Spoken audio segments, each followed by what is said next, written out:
What's up, everybody? It's Tisha Bankston with the Gathering Place podcast. We are here today with Danielle Townsend-Brinson, my longtime friend, super astute colleague, and wonderful woman of all things, knowledgeable with law, and not to be caught in the street doing random stuff. She is a mother and a wife and a caregiver, and we are here today to talk about her origin story, to kind of talk about her definition of success, talk about when God reroutes you and sends you elsewhere, and how God can show you what it is that He really wants you to do in the time when you think that you're supposed to be doing something else. We're also going to talk about family, sacrifice to success, doing things to make sure that you are covering your family and developing your family in the season that God has you doing it. So welcome, Danielle. Thank you so much for the wonderful introduction. Absolutely. So I wanted to talk to you a little bit, just to kind of share your origin story, talking about, how you grew up and what profession you decided to go into and all that other good stuff, which kind of leads into conversation about success. So tell us a little bit about yourself. Well, hello everyone. My name is Danielle Townsend-Brinson. I go by Danny. So long story short, at the age of 8, I knew I wanted to practice law. And I grew up on the inner city of Cleveland, Ohio. I decided that I wanted to go pursue law even in high school. So I did that in Cleveland.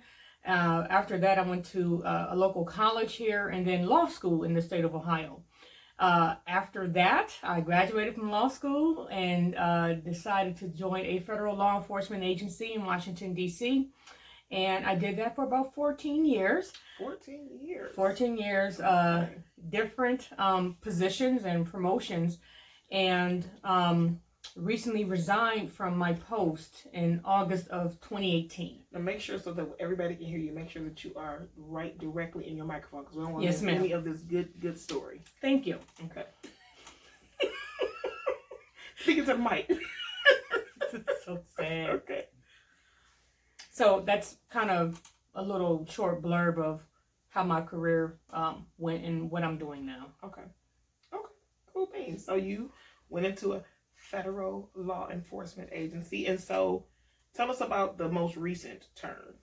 So after about 14 years with serving as a federal public servant, I decided that I wanted to do something, and I kind of shifted my priorities. And I wanted to spend more time with my family, who was still located in Ohio. Mm-hmm. At the time when I made this decision to resign, I was down to 2 elderly matriarchs, my great aunt and my grandmother. And they played a significant influence in my life and raising me, so I wanted to enjoy them while they were still here. Mm-hmm. After much prayer and much discussion with my husband, mm-hmm. Who was also from Ohio, we decided that that would be a good decision. So it wasn't a decision that was taken lightly. Mm-hmm. We made sure we prayed and we saved. Mm-hmm. So I left a 6-figure salary. Oh, wow. 6, and I was very comfortable in my standard of living. Mm-hmm. But I did that because that's how I was raised. It's all about family and sacrifice. So I did that. I resigned and relocated back to the Midwest and decided to open up my own law practice. And I opened up my own law practice with the state of Ohio on October 25th of 2018. And that was significant for me because I paid homage to my deceased uncle, and that was his birthday. So that was kind of me showing my uncle some love, mm-hmm. through my elder law practice. The goal was to pursue elder law and assist families in long-term care planning for nursing homes. It can be a very daunting task, very stressful, very overwhelming. I wanted to kind of help that in any respect that I could. Unbeknownst to me, my great aunt, one of the main reasons why I resigned from my position was unfortunately diagnosed with a terminal illness, mm-hmm. and I wasn't made aware of it. So when I launched my law practice October 25th, on November 24th of 2018, my whole world changed. I received my aunt's diagnosis, or was informed, I should say, and she was diagnosed with stage 4 pancreatic cancer. And this is a great aunt who, in tandem with my grandmother and my great aunt, and my granddad, raised me along with my parents. So I got the diagnosis November 24th, and my aunt unfortunately passed 7 weeks. But within those 7 weeks, I kicked into high gear. I did put my practice on the back burner. I didn't nurture it like I wanted to, but I nurtured my aunt. And I was able to facilitate getting her in a nice hospice facility. I became her POA of healthcare. And basically, I wanted to ensure that she died in peace and in dignity. There's something to be said about that. I know my family has our own story about how we were able to make sure that my mother wasn't by herself, that she was cared for and comfortable. You know, end of life is not even anything that anybody wants to try to do, but if you are able to care for your loved one to make sure that they are as comfortable as possible, you should step up and do it, which is exactly what you did. Exactly. Talk to us a little bit about, you know, you went through that whole thing, and having come from a place where you had moved up the ladder, you know, you got several promotions and you were doing well in your job and you were in a good space, right? But Very you good. made that decision to switch. So how did your perspective of success change in light of the sacrifices that you had to make? Well, before, my definition of success, I must admit to everyone, was a little bit materialistic.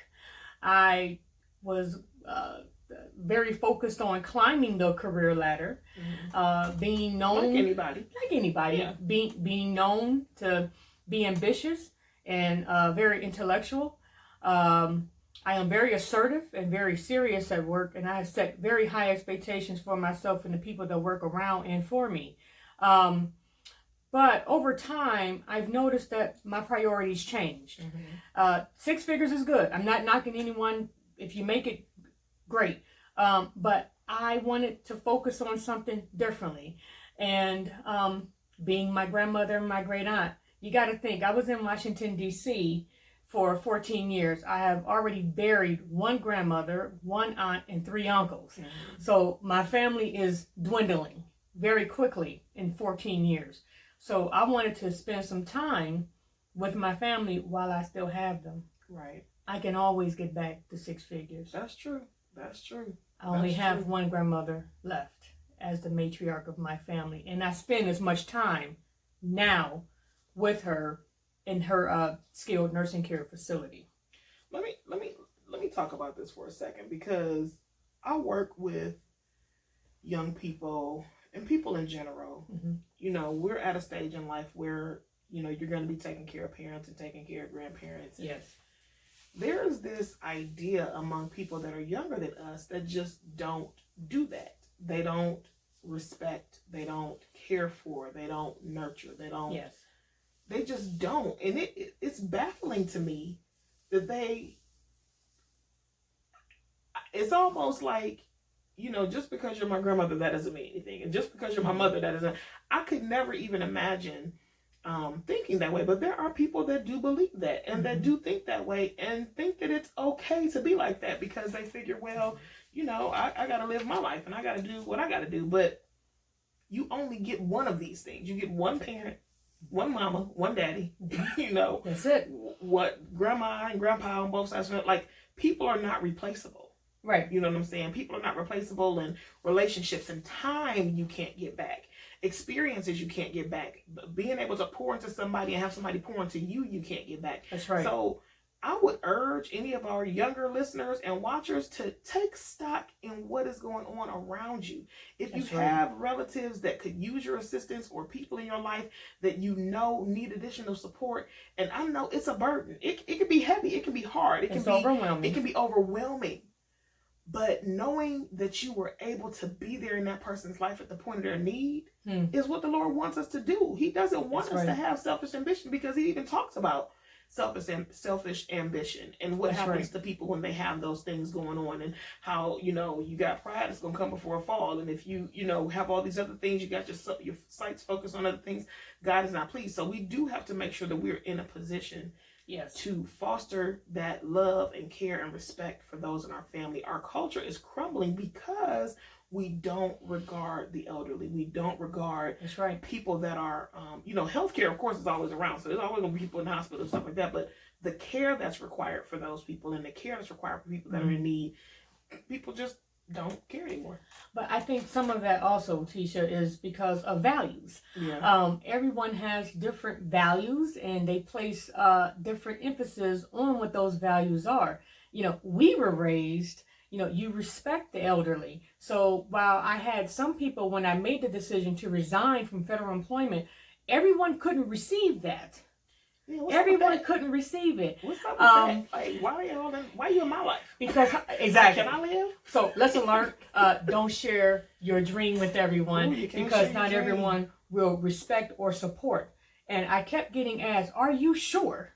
Do you know what you're leaving? What you gonna do next? Is your husband okay with it?" And I'm like, "That's the main one. He's the head of household. He's the main one that must be okay with it." Yeah. But family is also important to him. Yeah. So I just think people have different values. I'm gonna tell you one thing though.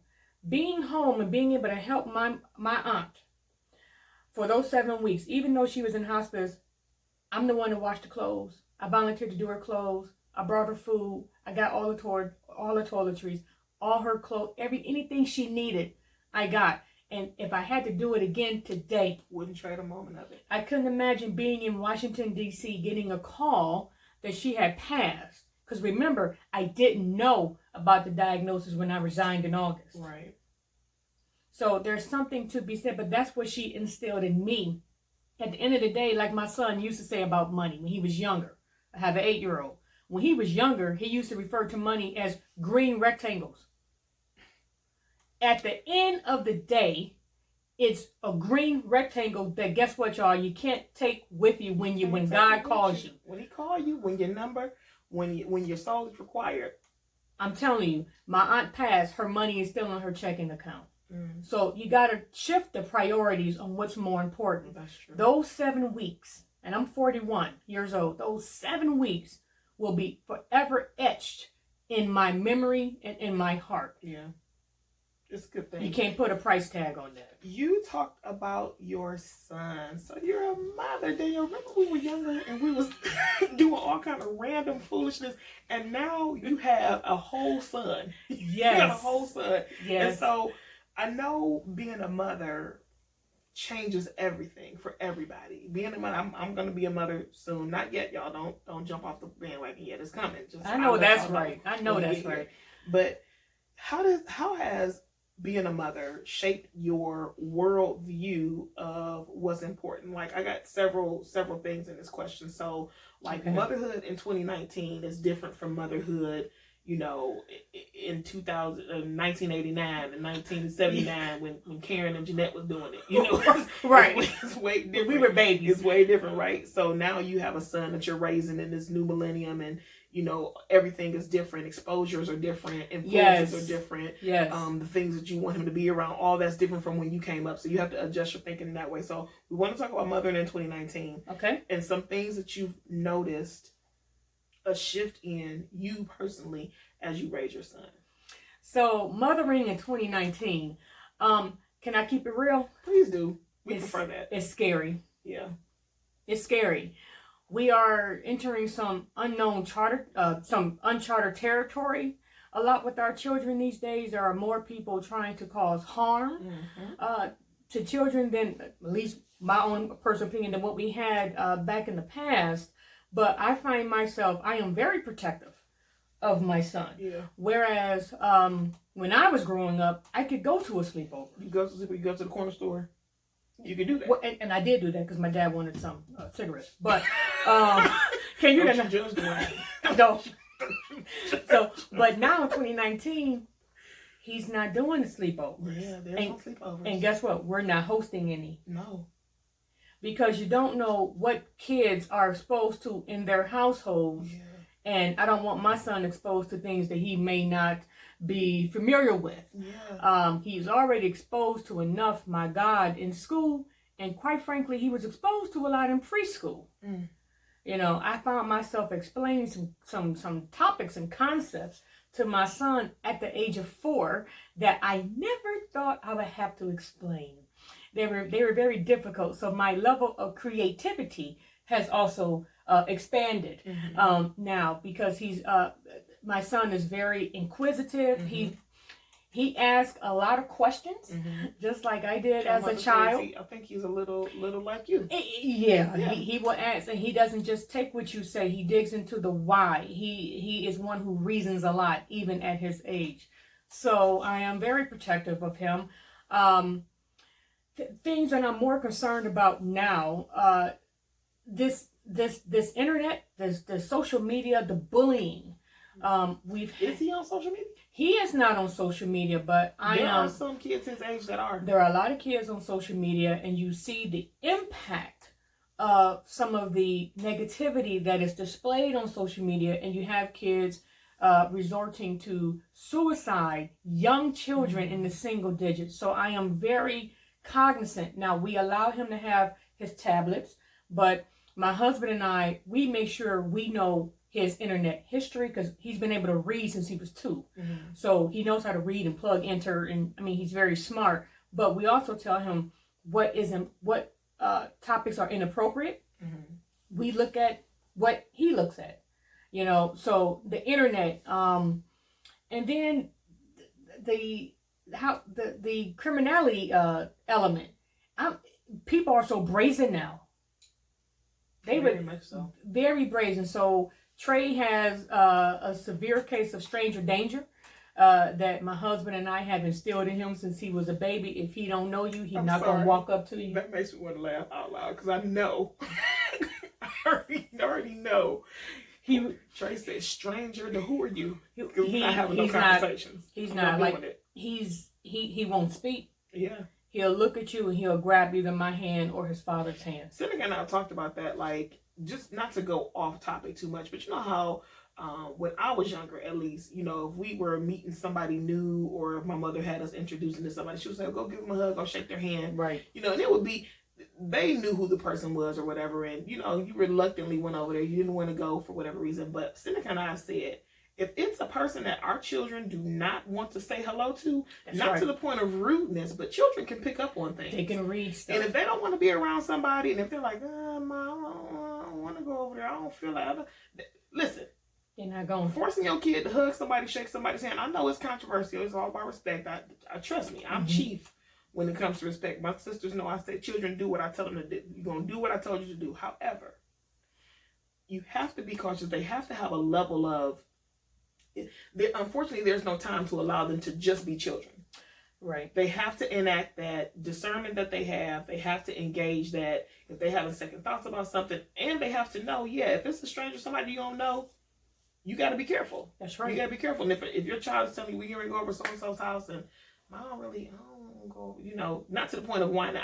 That's just something that I wanted to talk about a little bit, because I know coming up, we didn't have a choice. If my mother told me to go speak to somebody, I had to go speak. Right.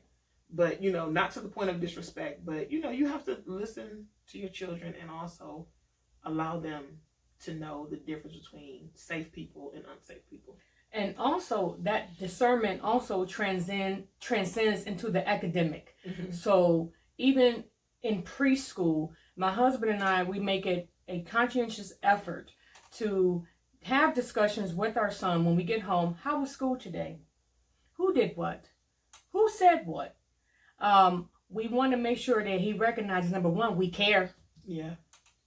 Just because they're kids don't mean that they don't have stressors. Yeah. I want to know how my son's, and I do that every day, still to this day. And it gives them also an opportunity to learn how to express themselves, and to clearly articulate what is going on, so that you can recognize, well, wait a minute, that shouldn't have been said, or that shouldn't have been done. But you build that trust. Now, so it's important that we, teach him the stranger danger, because he would just look at you like, I don't have nothing for you. But also we teach him discernment in the school setting. Yeah. Just because everyone else, these young kids, may say certain words or do certain things, that doesn't make it okay. Right.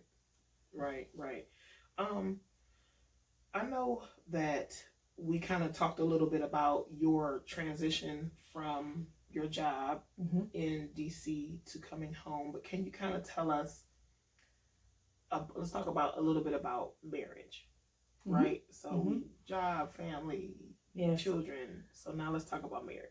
So let me just say, shout out to my husband. Hey, babe. Shout out to Tony.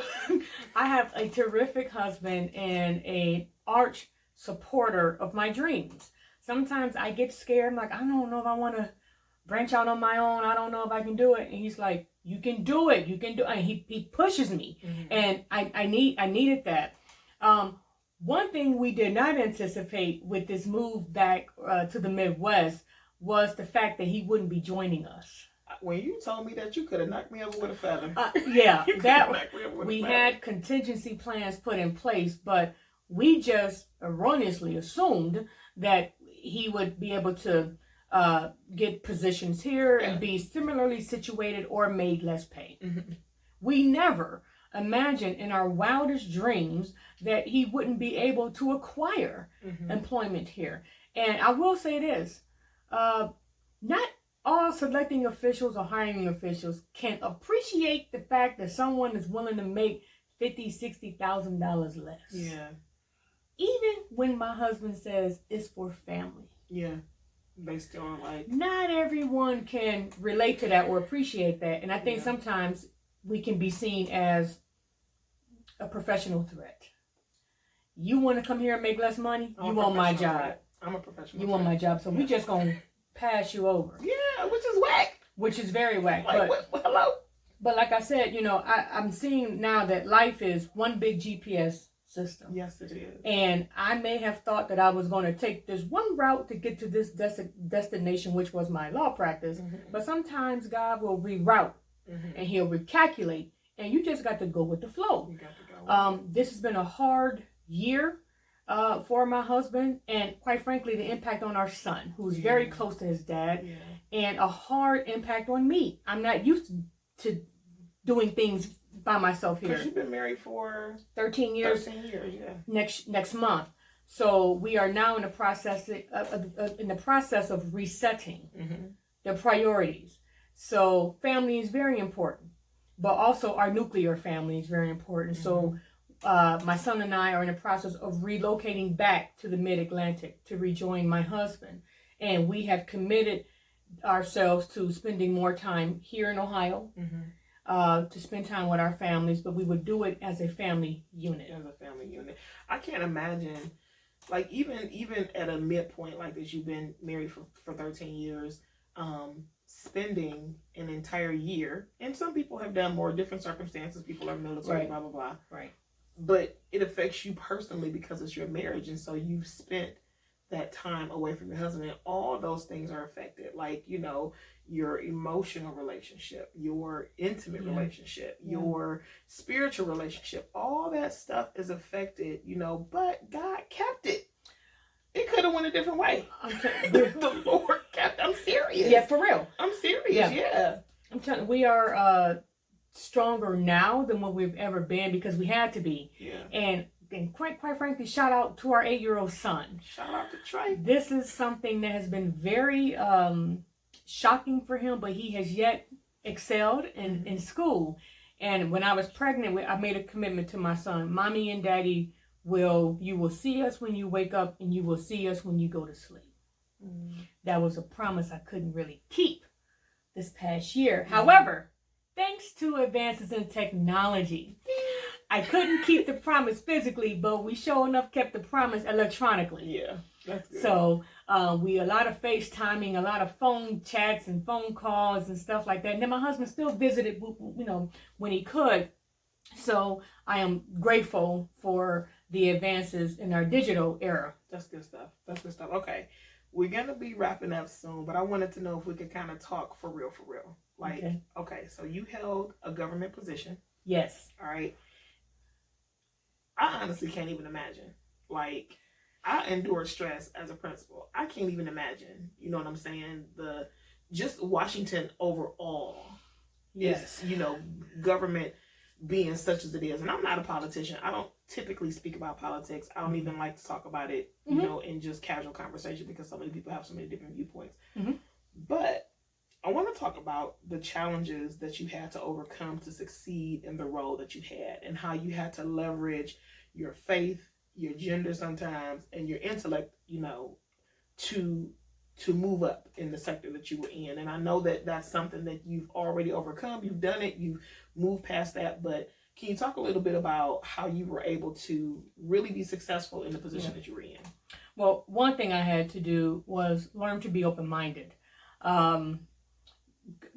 Going from the Midwest to Washington, D.C., where everyone has an opinion about everything. Everybody has something to say. Everyone has something to say. Okay. And then I found myself initially not being too receptive and being a little bit combative. And then I had Not you, Dan. You're combative? just a little bit. But then I learned, you know, and the funny thing is, I carry a pocket constitution with me all the time. So First Amendment freedom of speech is very important to me. But wait, stop. Is this a real thing, or are you using like a metaphor? Do you literally carry a pocket constitution? Yeah, I keep a pocket constitution.